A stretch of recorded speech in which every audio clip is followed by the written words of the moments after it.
Please give us a heads up once you are live.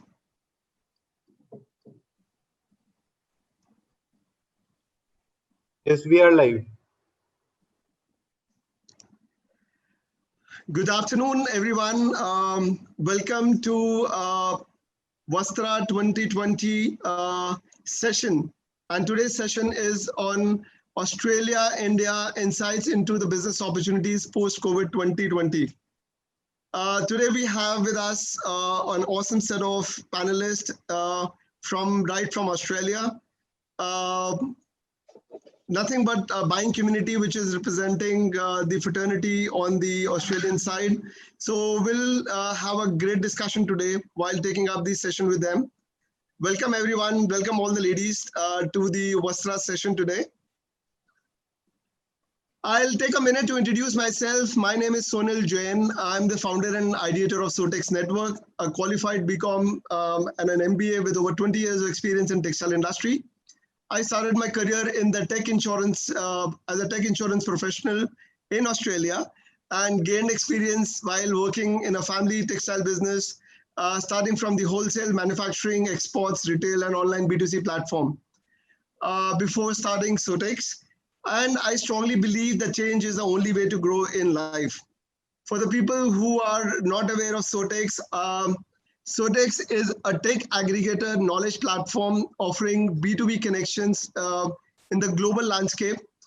It offers a smart tech tools on sales, sourcing, stock liquidation, and capacity utilization. It also forms a unified workflow to connect the users both on the buyer side as well as on the supplier side. And we help the community to grow their business. This is how we offer virtual connections both to the buyers and suppliers through a mobile app and a web interface. These are some of the suppliers across South Asia, which you can reach out and connect on a real-time basis through Sowtex app. And these are some of the tools that we offer to the textile companies. These are on buyers and suppliers engagement, real-time interactions, design management, idle capacity management, stock liquidation, and team management areas. And we cover the areas from brands to garment manufacturers, home textiles, weavers, knitters, spinners, trims, and allied services. Today we have with us Carol Hanlon. She is the founder and CEO of TCF Australia. And she's also a founding member of Belmont Business Enterprise Center Incorporation. Since 1973, Carol has had a long history while dealing with India as a designer, importer, manufacturer, wholesaler, retailer. And in 1998, Carol established a not-for-profit organization, TCF WA and TCF Australia with TCF Global that delivers an online TCF business skill development, training and mentoring, and coordinates with the Australian and the global sourcing missions to TCF trade exhibitions across India, China, Hong Kong, South Korea, Taiwan to assist members with the global supply chain linkages. Welcome, Carol. Welcome. We also have with us Amanda Haley. She's the founder and CEO of Kerikin. Amanda is an Aboriginal woman and has two businesses running, one in engineering business, servicing the mining industry in Australia, and is a social enterprise called Kerikin, printing gorgeous Aboriginal art into fabrics for fashion clothing and accessories. Her Kerikin business works almost exclusively in India. We also have with us Samita Bhattacharya. She is the founder of Diada Private Limited. She is alumnus to National Institute of Fashion Technology, and she has done her master degree in from Auckland University in New Zealand.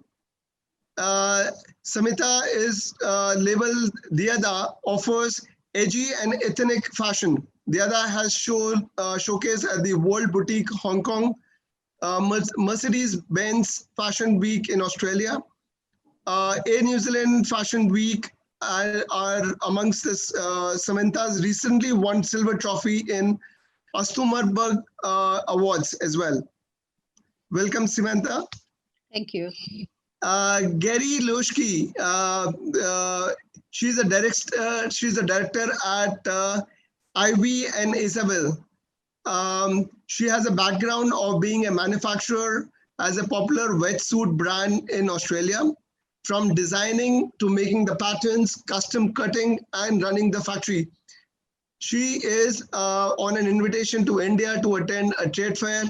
Gary started her own label, Ivy and Isabel, using India to manufacture, and she now has a popular retail store in coastal Fremantle in Western Australia, where she also continues to wholesale her label. Welcome, Gary. Greetings, welcome. Thank you for having me. So today we would start off with our discussion with understanding what all are the opportunities which exist between India and Australia. And I would like to call upon Carol to give us a brief overview of what are the business opportunities or a landscape which is currently there in textile and fashion industry in Australia. Thank you very much. And it's a great pleasure to be here at Vastra online. I've been to Vastra many times in person, and it's great to be here sharing with everybody online. The opportunities will come later in the session when I speak, but my first thing to share on behalf of TCF Australia to share is to put in perspective a bit about Australia and its size and some facts. And that is that because this is the one issue I find with many suppliers, that people think because Australia is a large country, that it has a giant population and many orders that are available. Australia has a population of only 26 million.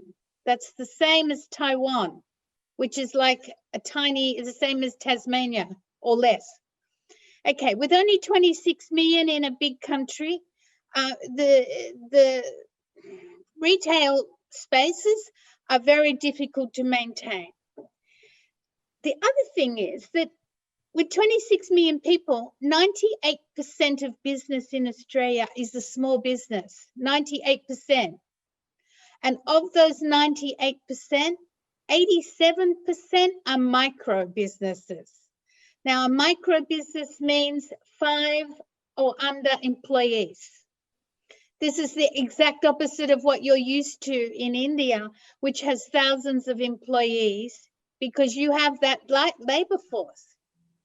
Okay, so the owner in Australia or the business in Australia that has the potential to deal with India is a small business. That means in the rag trade or in the apparel TCF sector, the owner is very often the designer or is hands-on in the business.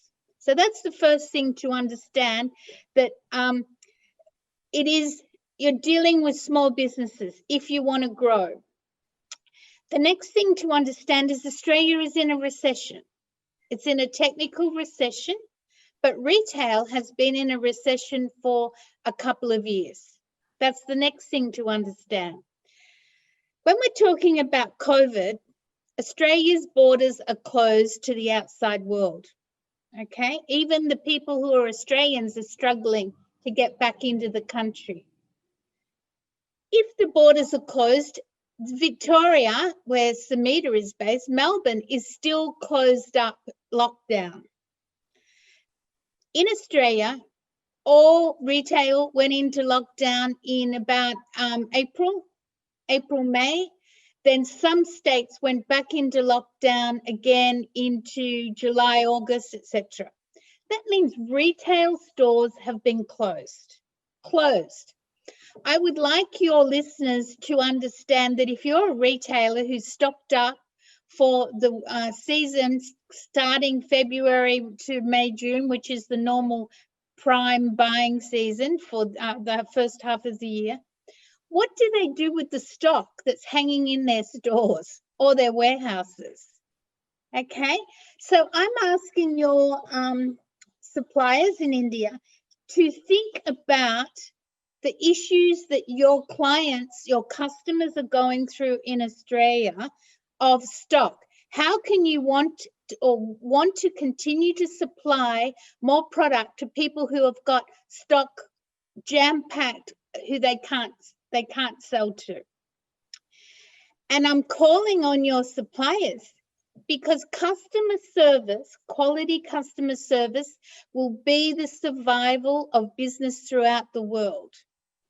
Customer service, that's the key to the future. So of all of your suppliers at Vastra, designers and manufacturers and wholesalers, have you made contact with your small business or your buyer in Australia? Have you touched base with them to ask them how they're going? Because customer service is vital to retain those linkages, not go, oh, well, they're going to close up. Because anyone who closes up, for those that know this industry, once it's in your blood, you don't leave it. Those that do close up in Australia will start up again with a new business or a new model, etc. Customer service is remembered. Building those relationships are vital. So it's tough in Australia, and the existing businesses, if you've got bigger existing businesses, the statements coming out in the media is existing businesses are doing no better than a startup. All right? Yeah. The same as a startup. So the government support in Australia, which has been keeping businesses afloat, is coming off in a couple of weeks, 2 weeks. The government will stop supporting the funding of a lot of the employees and also the support to the businesses. That means many, many businesses will be going into, could be going into liquidation or be going into payment plans. So your suppliers need to be thinking about business is going to get much tougher next year than it is now. So it's about battling down the hatches. We're in the new normal and we're in a new era. I've been in the rag trade or the TCF sector for 50 years, over 50 years, over 50. I have seen many cycles come and go through disasters and through issues in this industry. So this is a new normal, a new era. So it's about adapting and finding a way through, and that will be customer service.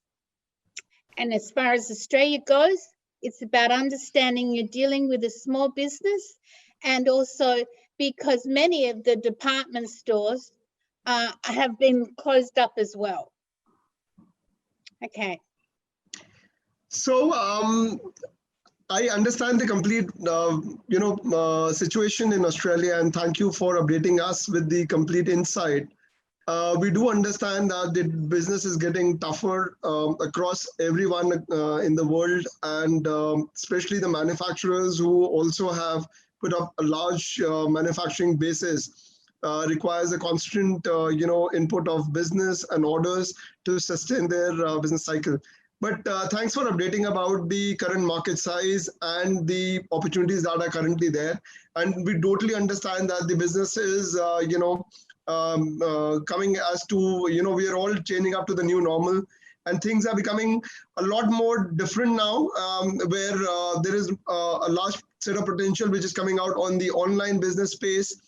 People are started buying from the retail stores. They've graduated to the online stores. So that's the kind of opportunities which are all coming up. I would like to start off this conversation by putting the question to the other set of panelists. They have all been buying from India. Starting from you, Amanda, we missed you out in the early stage. So Amanda, you have had the experience of buying from India.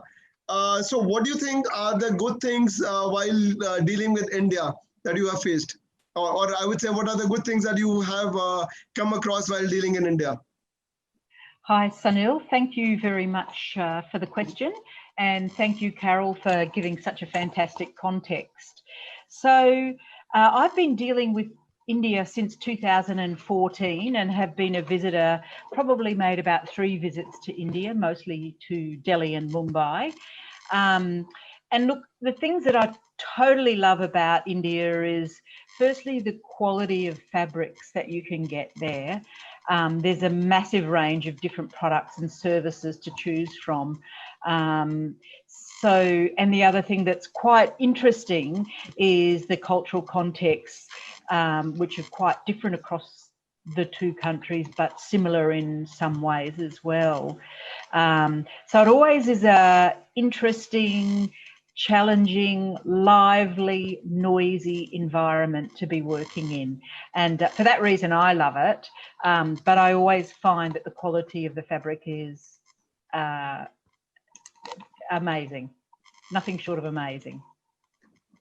Thank you so much. Gary, what is your opinion about India? So what has been your good takeaways from here? Okay, well, I've been going or visiting India now for about 10 years. I've probably been there about 16 times. Yeah, quite a few times. I love India, but there are issues. But what I love about India is that it's such, and what I fell in love with, is that it's such a unique country and it's so diverse with so many different cultures, and those different cultures and that different diversity brings with it different products and different prints and different embroideries and embellishments and textiles. And this is unique to India, and I think it sets it apart from other countries in the world, and that can be used to the maximum so long as they're done well. You know, everything has to be done well, especially with it's quite a different market, isn't it?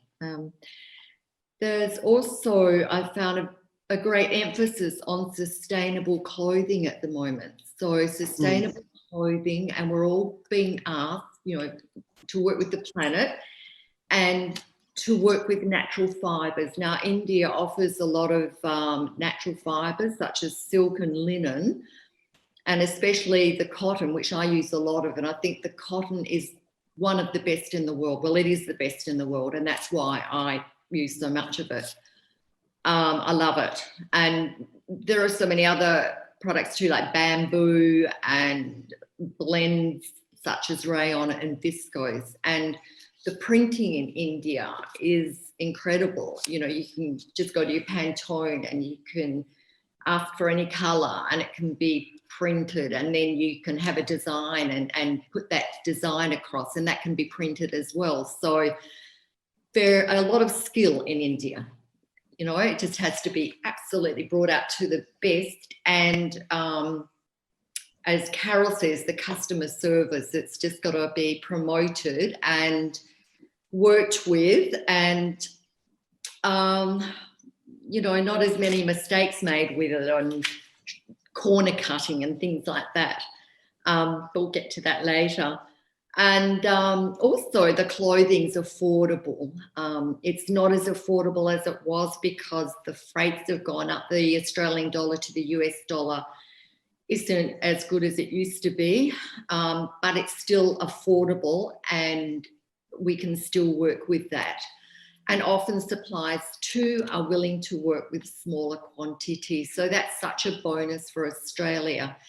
Not all suppliers, but I think it's a good opportunity for any supplier, even if they're a large supplier, to work with smaller business because they grow. And it's very important to look at the customer as a long-term relationship that will grow, you know. So, yeah, there's some of the things that I love about India. Thank you so much for giving your thoughts there.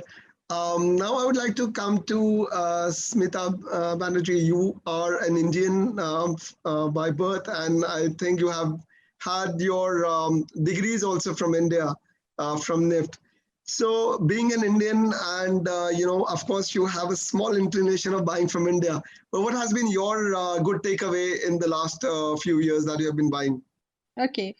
So this is giving me a sense of deja vu, Sunil, because I was an Indian exporter some 20 years ago, and I was also a member of FICCI. So my love affair with the Indian crafts and craftspersons started very early when I was just out of the design school.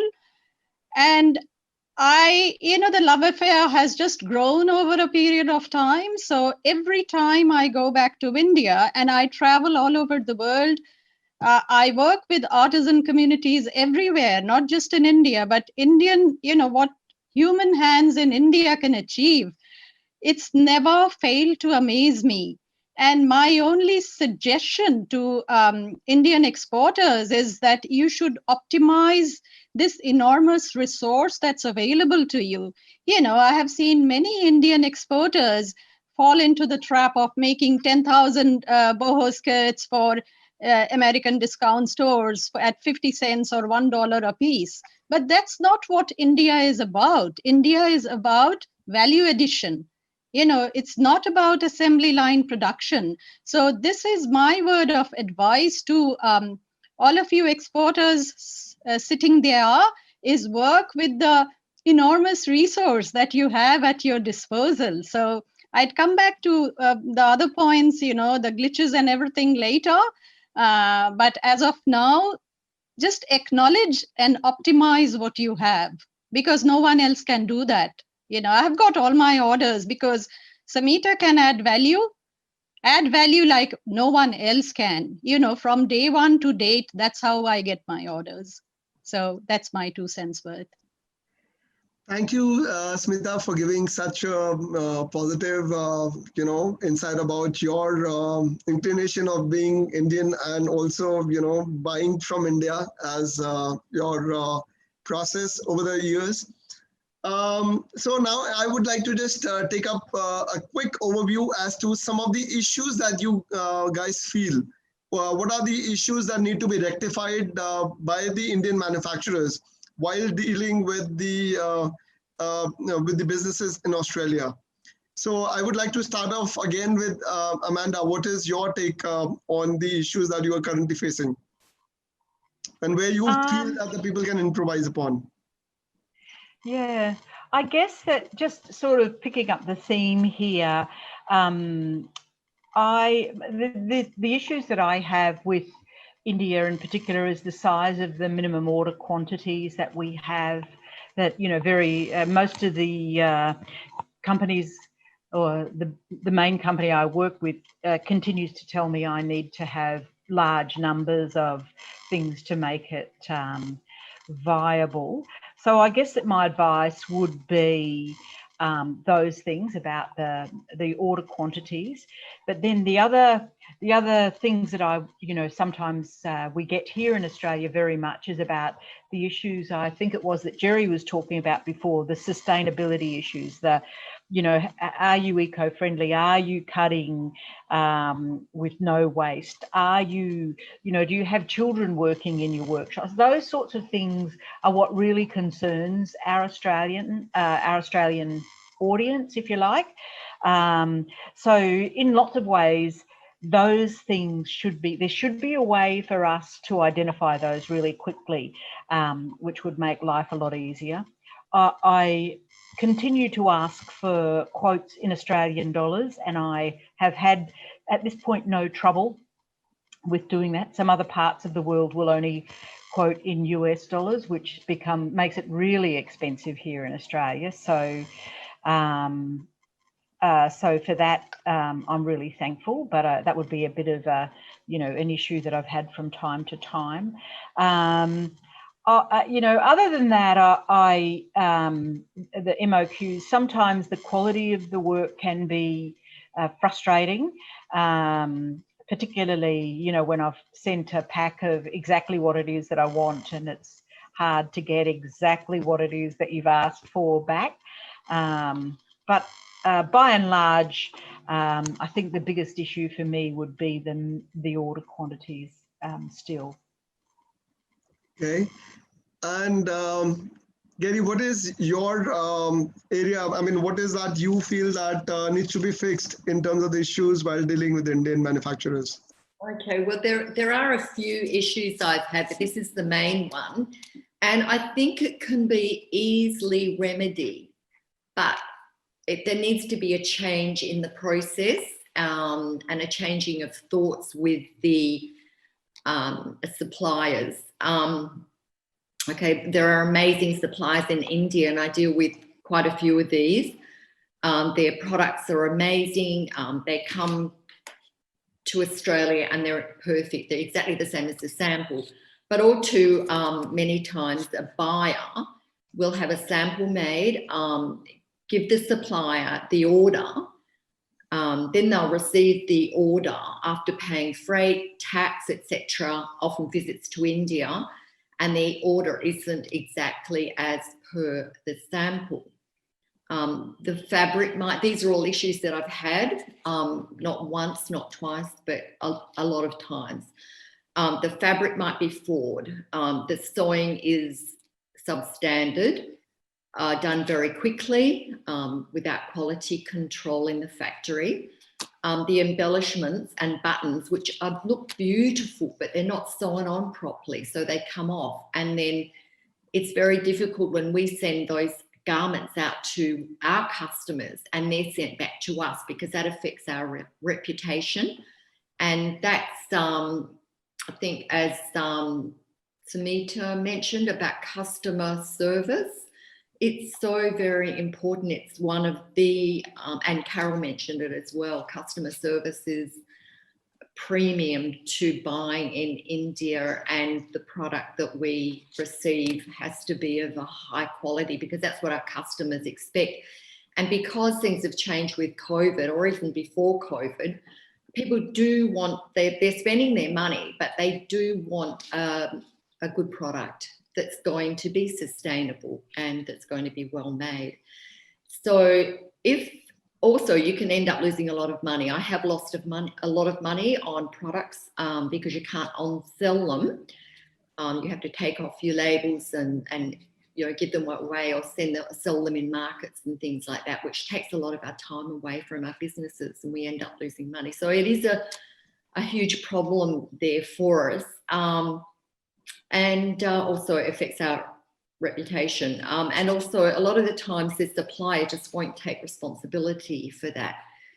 So I think it's very important for a supplier to have quality control in his factory. And I've had a factory, we had our own factory in Fremantle making wetsuits for 15 years. And quality control for me was very important because, you know, our main customers were in Australia. So I knew that if the quality wasn't right, they would come right back to me and then I would lose money. So we made sure that the quality control. So it's different in India because India is so far away. So that usually you pay for things before you receive them. And then when you receive them and they're not right, well then, you know, I guess the buck stops there. We take the result of that. So it's up to the supplier to work with you and accept responsibility. I think it's really important. And if they do accept responsibility, admit their errors, well, then we're willing to work with them again, because nobody's perfect. If they're willing to correct things and, but as a supplier, often they look on an order as making a quick buck. Like they want as much as Amanda said in that order as possible. They want a big order, but they don't produce it to the high standard that, you know, perhaps they should be producing it. So they might look for a quick buck, but in the long term, you lose the opportunity for a long-term relationship, as that buyer will be reluctant to buy again from that supplier. And this is the problem with COVID too, because, you have to deal with people that you trust and that you've dealt up relationships with. So I guess suppliers have to work extra hard to keep those buyers interested in buying from them and keep those orders coming in. I had a bad experience with jewelry. I decided to buy jewelry one year, which I love, the Indian jewelry. It's amazing. But this supplier picked up some jewelry, was sent to me, but it was of such poor quality and definitely not what I would have chosen. And so I had to end up, binning most of it. And it was so disappointing. And hence I haven't really bought a lot of jewelry again from India. So, and it's a shame because I know India produces such beautiful jewelry, and that was just one supplier. I don't know if anybody else has had experiences like that with jewelry, but you know, they're just a few of the problems that I've had with India. Yeah. Thank you, Gary. I'm just kind of trying to make down some points for the manufacturers here, and I'm sure people who are listening to this conversation at the live session in the Vastra 2020, they're also equally making some notes as to what kind of insights, the things that they have to correct back. Coming from you is also a great input that we need to work upon. I would also like to take a quick note from Samita. Samita, what is your takeaway? You being an exporter yourself, you have also gone through the same kind of hardships wherein you have been on the other side also as a manufacturer yourself, and now you are as a working as a buyer. So what has been the shift from being a manufacturer to the buyer yourself? What is the experience that you have had with the Indian manufacturers now?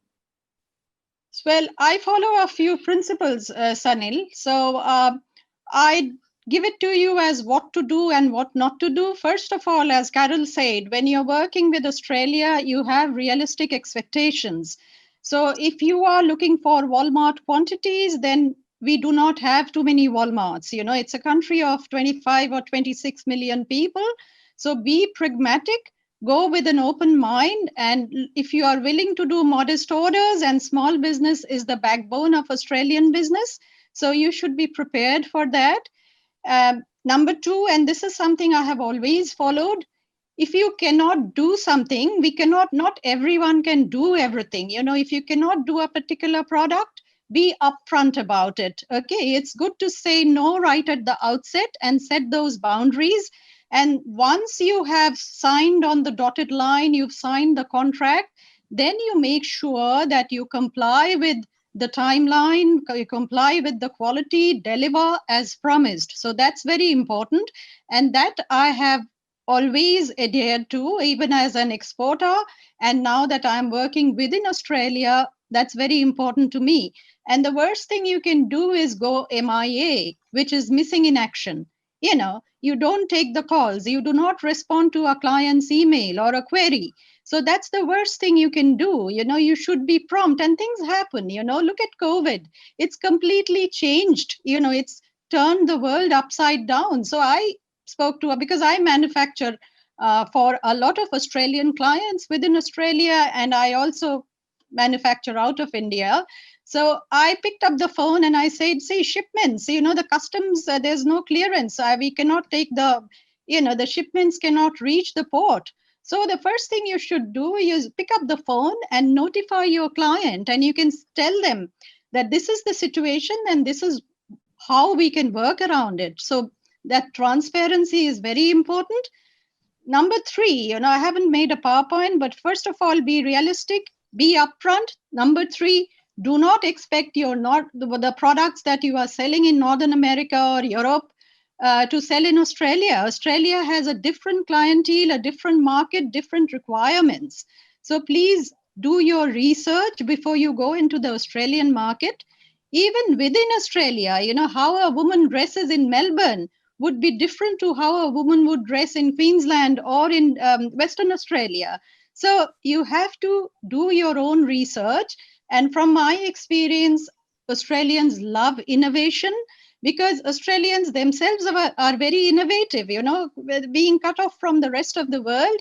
Australia, New Zealand, the Kiwis, the Australians are very innovative people, and they like a good, unique, you know, product which has a point of difference. So you have to come up with a product range that caters to an Australian clientele. And last but not the least, be original. Because if you've seen something on the internet, then you can rest assured your client has seen it before you. So do not ever underestimate your client. You know, that's something we tend to do, and we think it's a very small world, as you can see now, you know, so be careful about all of these things. So, and there are a couple of other things I'll talk to you about later. Thanks, Anil. Samantha, very valid point that you have given out to the fact that innovation is going to be one of the key areas. And I'm sure with Indian manufacturers, that is one of their strongest area. They keep on innovating, they keep on producing new embroideries, new prints. And that's what, give them a kind of a little edge over the rest of the high volume producing countries. So I'm going to take a quick summary of, what all we have. Can I Yeah. make some comments about some things that could be looked at? Because as a TCF Industry Association, I get the problems. I hear from everybody I take on buying missions when they're not happy. And when I try to get them to go back another year, they tell me what's wrong. So I hear lots of them, but just to give you a very quick, your listeners, very quick, is quality, quality, quality. It has to be it. India needs to build its strength on quality. The way to start that off is to have introduced specification sheets. If all of your suppliers don't have them, get specification sheets. We have webinars on avoiding manufacturing pitfalls to try and help our businesses to improve and be aware of the things that go wrong. I agree with the other presenters. Don't say yes when you cannot do something. Australians are very, very upfront, and we are happy to accept you cannot do something, but please communicate. Don't substitute without approval. Contact the client to discuss and meet the timelines. And if you can't meet the timelines, contact the client. So communication is another key to discuss any delay, because the retailers or the stores, the buyers in Australia are extremely strict. And regarding the quality with a fault, the laws in Australia and the replacement costs, one little damaged top supplied to a retailer can cost that designer $100 returned, one piece in freight to their store, and their store will not buy from them again. There's very strict rules. The other thing to be aware of in Australia is everybody is after transparent supply chains. So having transparent supply chains with accreditation certification must be clear, and sustainability in the fashion industry is a global responsibility, and India needs to rise to the occasion in this whole issue, because the TCF industry is the second most polluting in the world. So the water use, the chemical use, the resources that are used in this sector, the consumer is now aware of. The consumer is now buying less product or less apparel because they are now aware that 32 pounds or 20 kilos goes into landfill every year. So the consumer is changing their buying habits. The other part of Australia is the other thing that's important is India needs to be aware that they have the accreditation of the labor costs, living wages, approved working conditions, no child labor, modern slavery, the whole thing. And how do you keep your customer happy is to have the correct accreditation. And everyone is looking for recycled and new technologies. But the thing that's good about India is that you have a competitive advantage. India has a competitive advantage that the rest of the world doesn't have, and that is you have unique, original techniques, and you have available labor, and you have a textile industry. So the sustainability footprint is minimum because you're very close by to get this product produced. But the contemporary designs,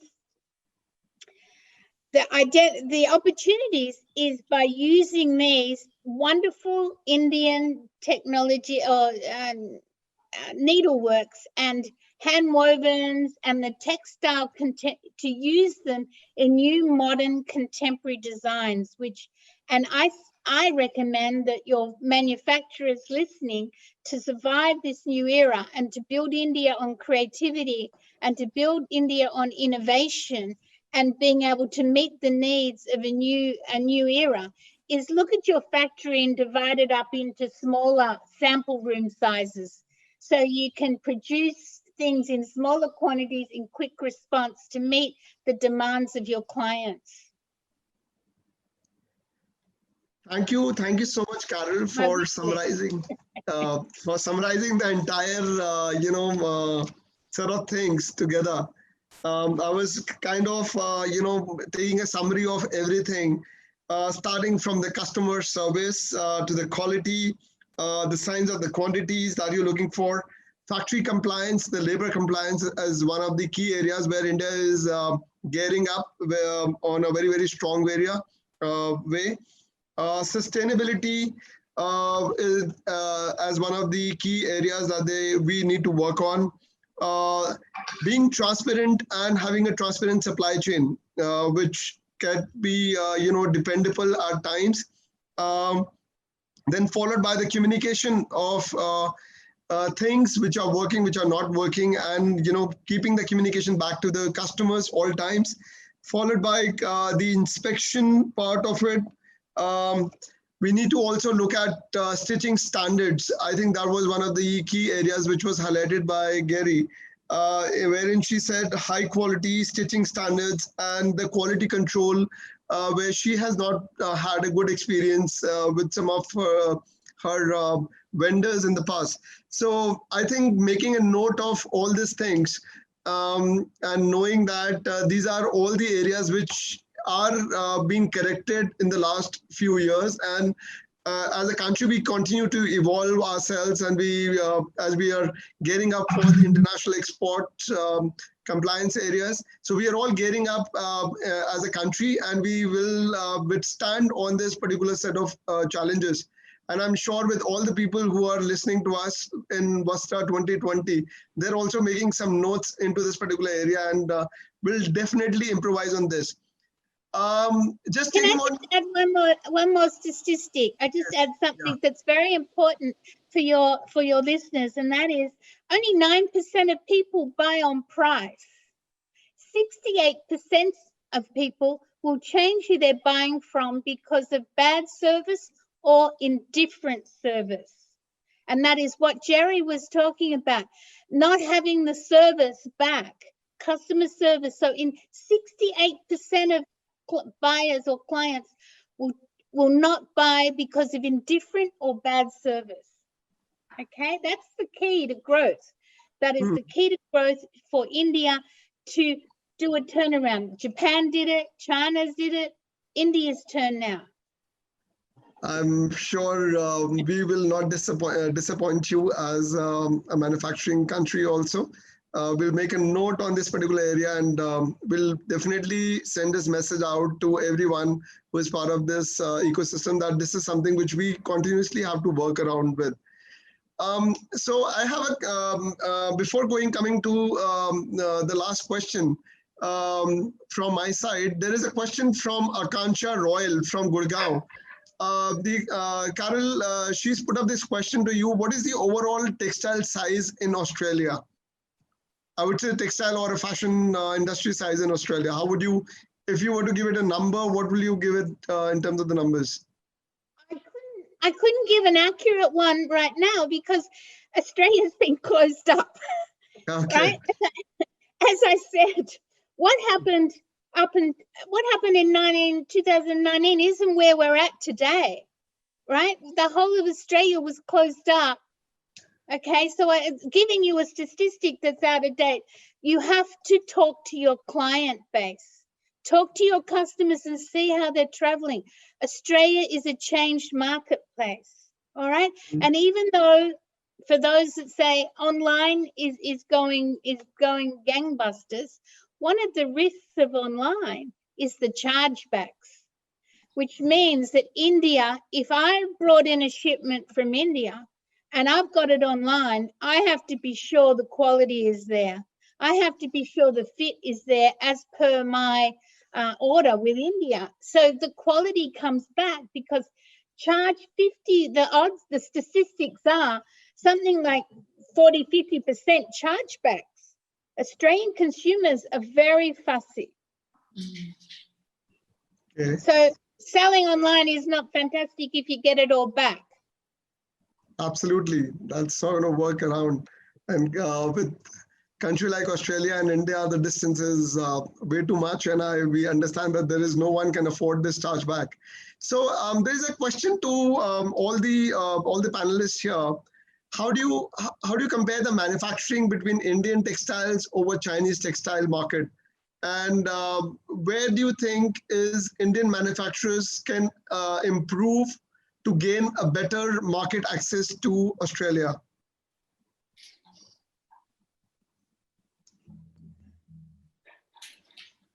More orders, quality customer, you can go ahead. best practice.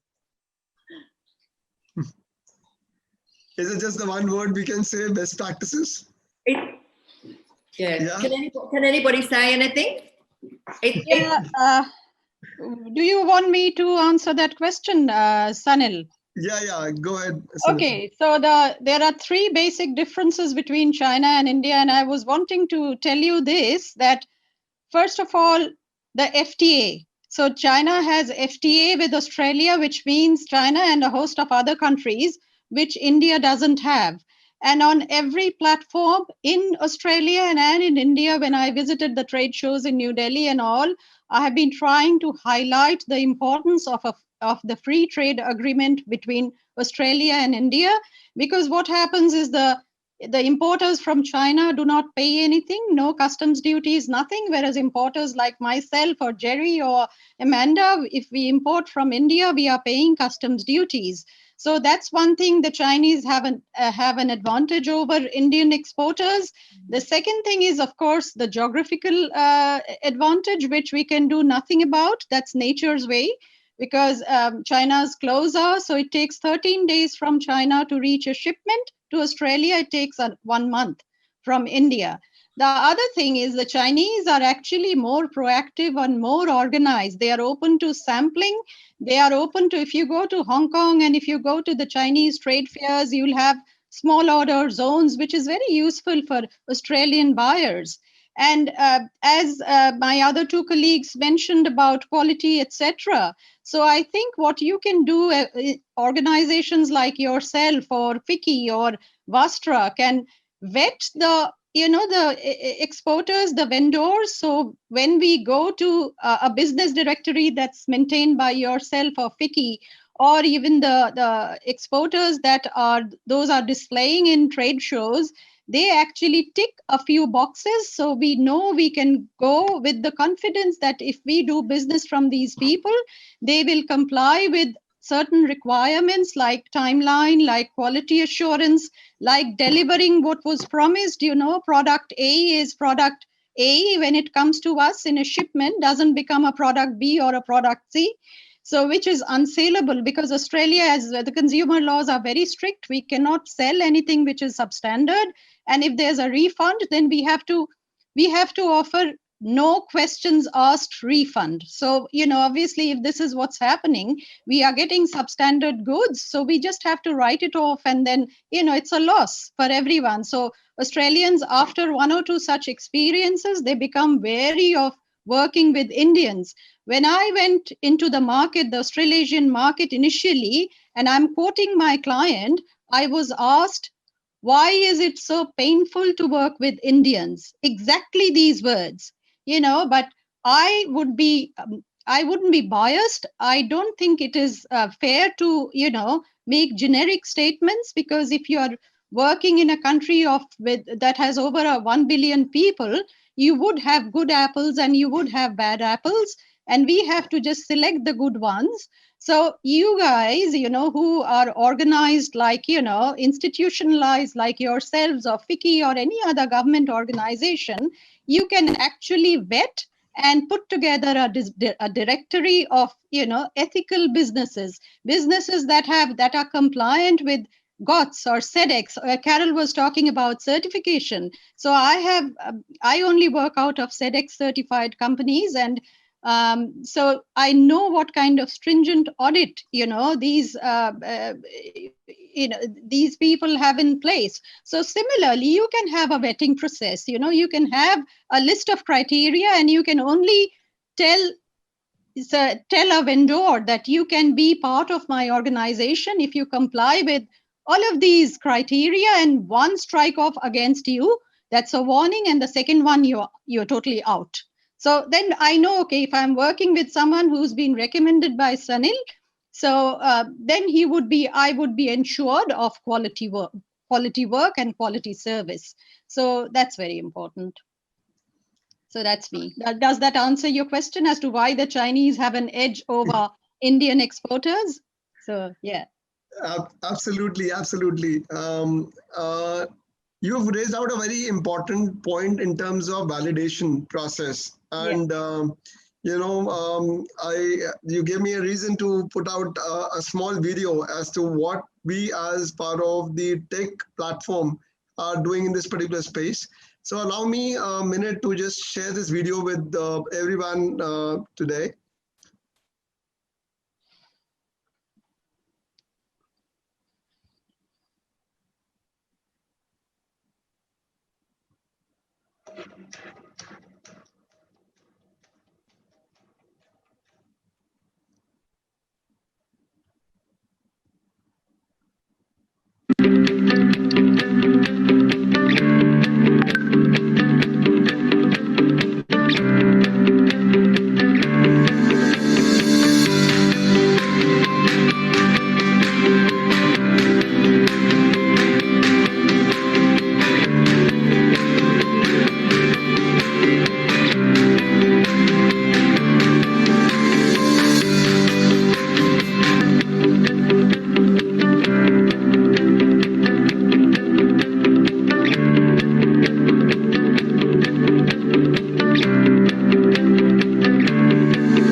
So basically what we have done here is on the platform, which is a Sowtex sourcing platform dedicated for the textile industry, we've created an opportunity for the buyers to post their inquiries on a real-time basis. And there is a structure which we've created wherein the entire inquiries that you post out goes based on the category, subcategory. You can pick up the locations, which is from India, from other geographies of South Asia, including China.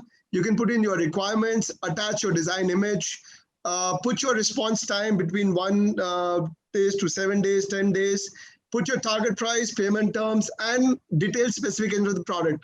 The moment you have this information, it goes out to various vendors. The moment you submit it in that particular category and subcategory, and the moment people start replying to this inquiries, you can see it on your screen itself. So on the virtual app or on your dashboard on the website, you can see the complete responses from various vendors. This information comes, you also have an option of picking up your existing vendors on this particular platform, as well as you can look at for the new vendors. So the moment as a manufacturer or as a buyer, you place your inquiry, it goes to both the side of the vendors and they reply you immediately on this particular app that we are running as part of the Sowtex platform. And this is how you discover the new business opportunities. So basically on one side, when as a manufacturer, people can look out for what are the inquiries which are there on the platform, what are the stocks available on the platform. And that's how, you know, the open landscape is available to both the sides. And it's a complimentary trial membership, which has got opened up. We have opened it up for all the members of Vastra, as well as for all the panelists who are there with us today. So as you guys have just pointed out that one validation process. So what Sowtex does it, whenever we are onboarding a member on a platform, we do a complete 360-degree profiling of a member as to what is the infrastructure they have, what are the categories or the subcategories they specialize in, what kind of compliances they have, or what kind of buyers they are working with. So that kind of initial discovery helps any buyer to note if there is a vendor who is willing to work based on their inquiries, what all are the details, what is the background of the vendor. So if you have responses coming from various vendors, you get to see everything on one single dashboard itself. And that's the kind of gateway which we as a technology company provide. And I think the area which you had just pointed out, that validation is one of the key areas where when you look out for the new business, these are the things which can help you shorten your timeline in this particular area. So these are, yes, Carol, you have a question. Does your platform also have a dispute resolution section in it to be the go-between between a manufacturer and a buyer? Because I saw somebody sent a message on the chat thing, oh, there's a government body to handle problems, right? Every time I have had a client, I help my members that they have a problem and I go to various bodies, it's a nightmare. So are you going to have a dispute resolution? So at the moment, what we have with us is a complete review structure. As a buyer, in case if you worked with a vendor and you have faced a quality problem or a delivery or a price problem with that person, you can share your feedback with us. So there is a review structure which we have created in a database wherein as a buyer, you can give your reviews to the suppliers, and as the suppliers, they can review to the buyers. So on both the side of the platform, people can give a reviews to each other, and whenever as a member you want to access that information is available to you. So before you what is your member fee? What is the member fee to join this platform? So it is a very reasonable membership fees. It is starting out for $300 per year. This is to compile all the database of all the members, and we also give them the option of creating their entire stocks, entire designing, and we also give them option of marketing through the platform. So if you have created something unique, new, and you want to market it to the members of the community across South Asia, you can do it through the platform. So that's the kind of support we offer. Well, congratulations. Before we end, there's something that I want to share regarding the opportunities with India that I've already said there is a competitive advantage. But the world is after product with a story to tell. India has a story to tell, but also the world wants a product that makes a difference to people's lives, especially women's empowerment. So if your members can look at focusing on these sorts of opportunities that you already have in your country, that is the product that people are after. The other tips that I would like to share is that drop shipping businesses, so that the people here in Australia don't have to bring product all the way to Australia. They can send it out from India to their clients in New York or wherever else in the world. So it's about creative design is the key, contemporary creative modern design using India's handwoven and ancient techniques are the opportunities and the new practices to take to the world to make India a giant opportunity. And I know your president is so passionate attached to handwovens that he would be very pleased to support the creative textile ancient techniques in a contemporary manner. Absolutely. So just to add on to the area what you just highlighted, what we have also done on our platform is to help this discovery made easier.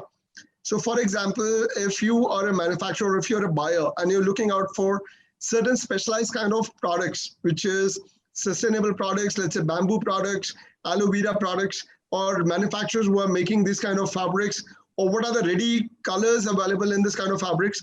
So these kind of, so our platform helps you to connect to not only the manufacturers, but also the dealers in that particular segment. So you have highlighted that size and the quantity sometimes become an issue because you cannot meet up the minimum order quantities.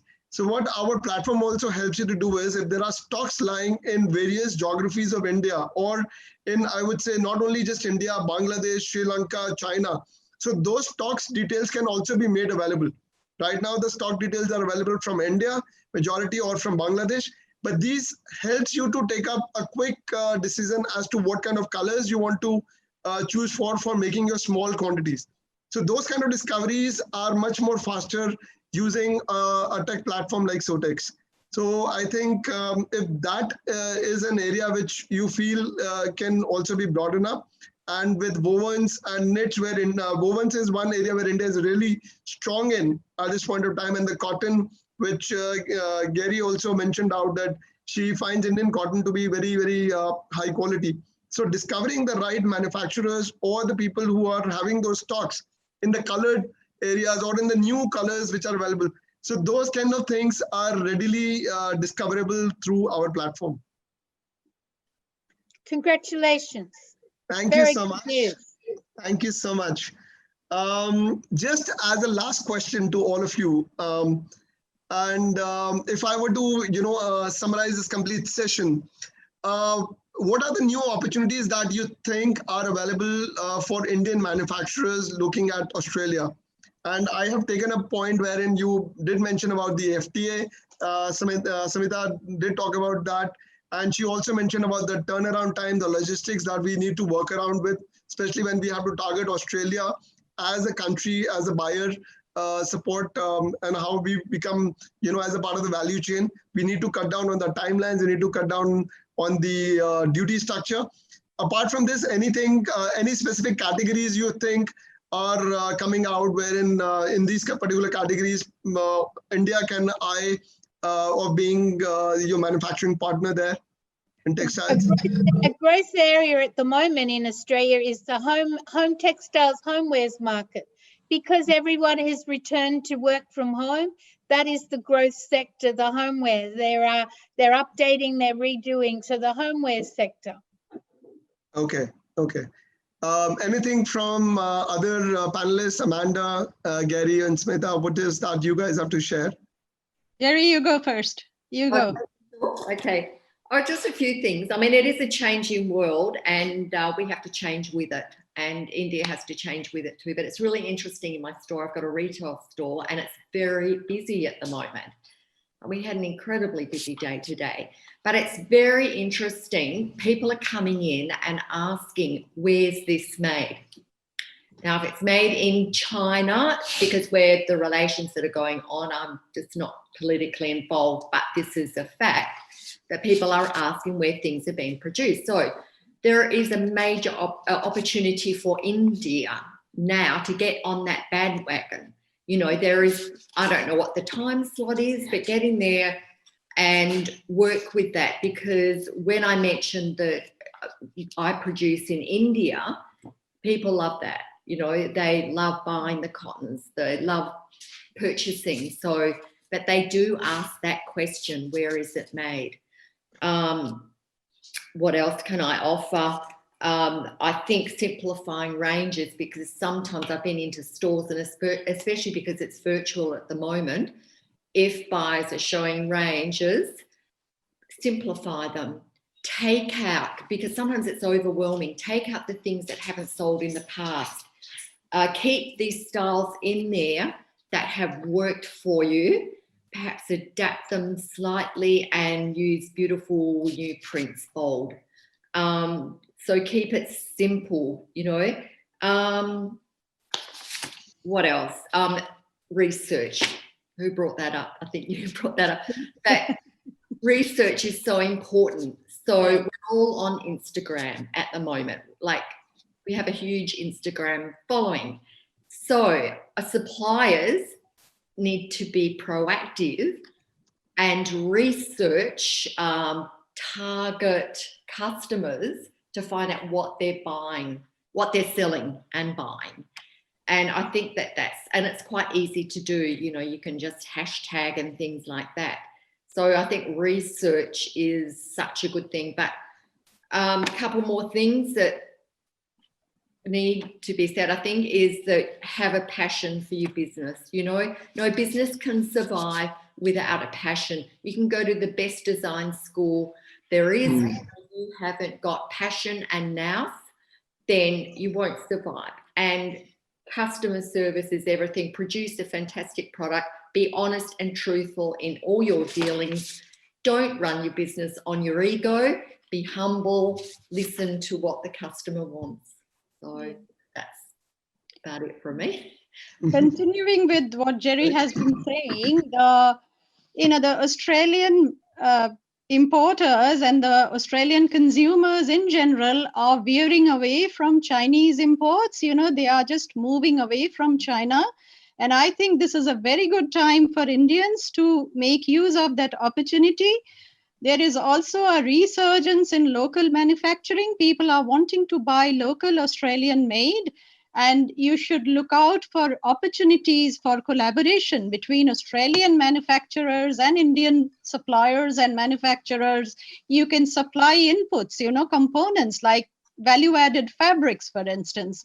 So, and people are wanting to know your stories. This is very important. This is the first time they are asking questions all the time. Who made this? Was this ethically made? What is the yarn? Is it organic? Is it plastic?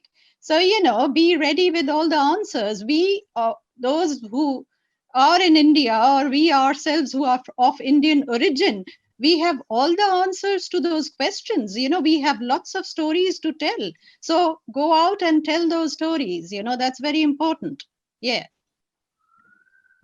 Thank you so much. And I want to also hear from Amanda. She has yeah, Amanda. a good point. Yeah. Yeah, look,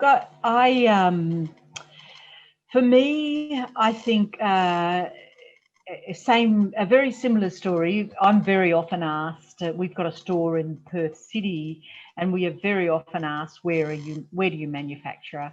And there definitely is a move away from China. There is a lot of interest in manufacture in India.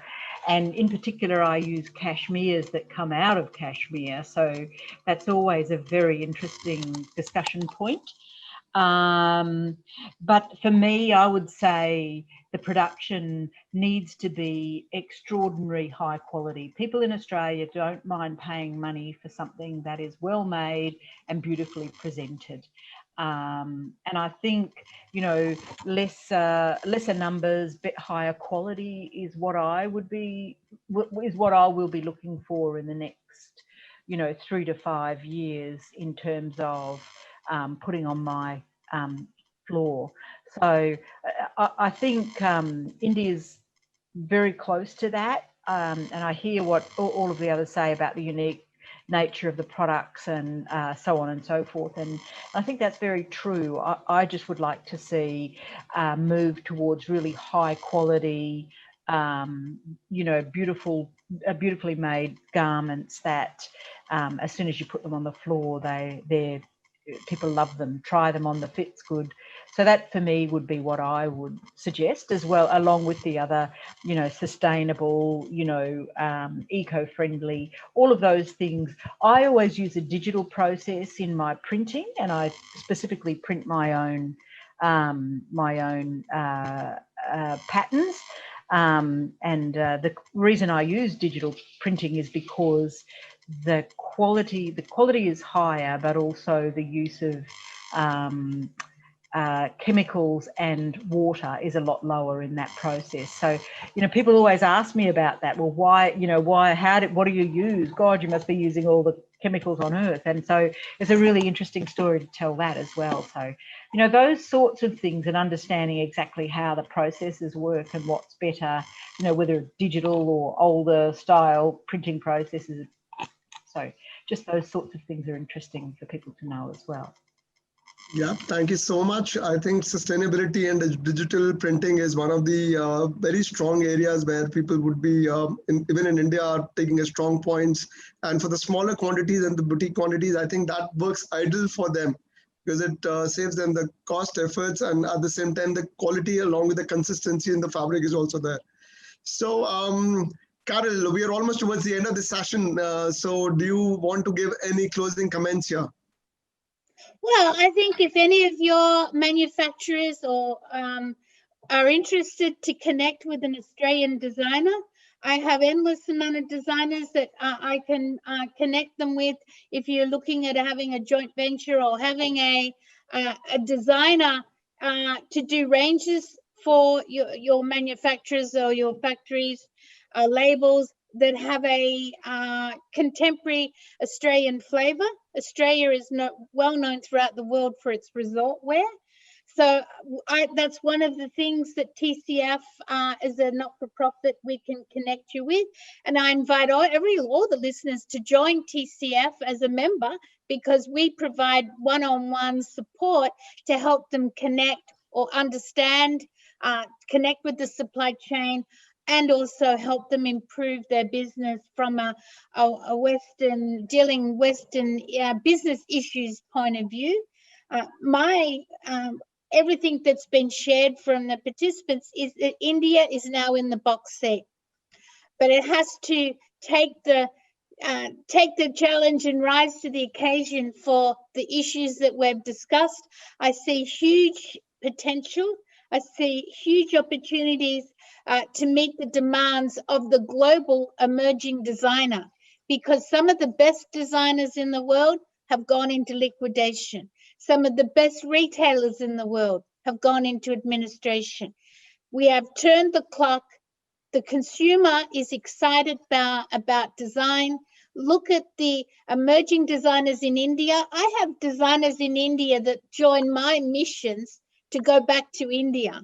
The emerging designers in India need to be uncovered. They need to be nurtured.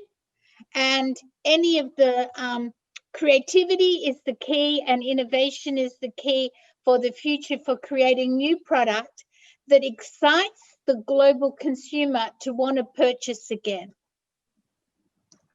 Thank you so much, Carol. I think we have a lot of synergies in the digital space. So definitely I would be in touch with you. And as part of the textile community and the fashion community, we have a lot of companies on the platforms who are willing to work in the boutique quantities and with the quality, and they are very, very, well verified and the certified vendors. So overall, I think there is a lot of synergies which we can take away from this particular session. And with all the inputs that you've given, that people have, had a strong takeaway on where they have to bridge out and where they have to improve on their manufacturing process. So I would say we are almost towards the end of the session, and thank you so much to all the panelists for coming and joining us and sharing your views. And we would definitely work as a country to ensure that the things that you've given out over the next few weeks, months or years, I would say we would all work around on definitely some of the areas starting now.